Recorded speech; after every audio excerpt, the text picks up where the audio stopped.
नमस्कार। मेहता टॉक्स। मैं ज्ञानचंद प्रसाद मेहता। संप्रति राहुल गांधी के मिजाज के नेतृत्व वाले कांग्रेसियों को थोड़ा खुश होने का अवसर आया होगा, क्योंकि पाकिस्तान ने सऊदी अरब से एक सैन्य समझौता किया है और यह समझौता कोई ऐसा वैसा नहीं है।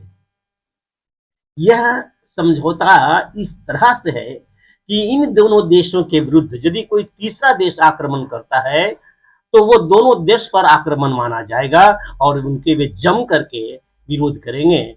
जैसे पाकिस्तान के साथ अभी ऑपरेशन सिंदूर के बाद वो तुर्की का और चाइना का भूमिका दिखी थी, उसी तरह पाकिस्तान के पीछे खड़ा होगा जब कभी भारत के साथ मतभेद या युद्ध की स्थिति आएगी। तब सऊदी अरब ने ऐसा क्यों किया? सऊदी अरब के साथ हमारा अच्छा संबंध था, व्यवहार था, परंतु फिर भी वह पाकिस्तान के पीछे खड़ा होने के लिए जानबूझ करके ऐसा समझौता किया है। तो इसका संदर्भ अमेरिका, नाटो देश, इन सब वो चीजों की अंदरूनी बात है जिससे अमेरिका की स्थिति, अमेरिका पर धीरे धीरे पाकिस्तान का भरोसा टूटता चला जा रहा था। ये कई कारण थे, परंतु इन कारणों में फिर भी सऊदी अरब को तो सोचना ही चाहिए था।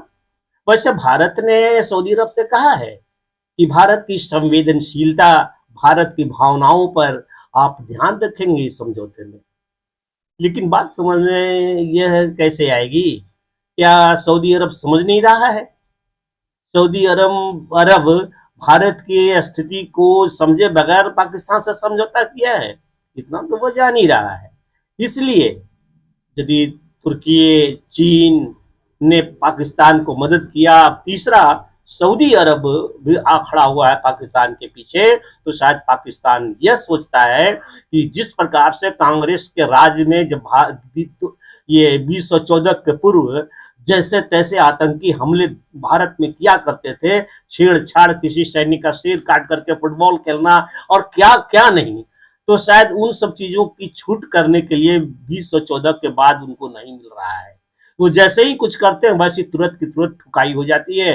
तो वैसा करना ही है, उसे वैसा करना ही होगा। वो एक अभियान में लगा हुआ है पाकिस्तान, एक उसकी मुहिम है। तो इस मुहिम को चलाए रखने के लिए उसने सऊदी अरब को भी अपने पीछे खड़ा किया है। तो इसमें जब प्रारंभ में मैंने कहा कि राहुल गांधी के मिजाज वाले का कांग्रेस में आज भी बहुत ऐसे हैं नेता जो राष्ट्रीय भावनाओं से भरे पड़े, उन्हें दुख होता है कांग्रेस के बदले हुए आचरण से। खैर जो हो, अब स्थिति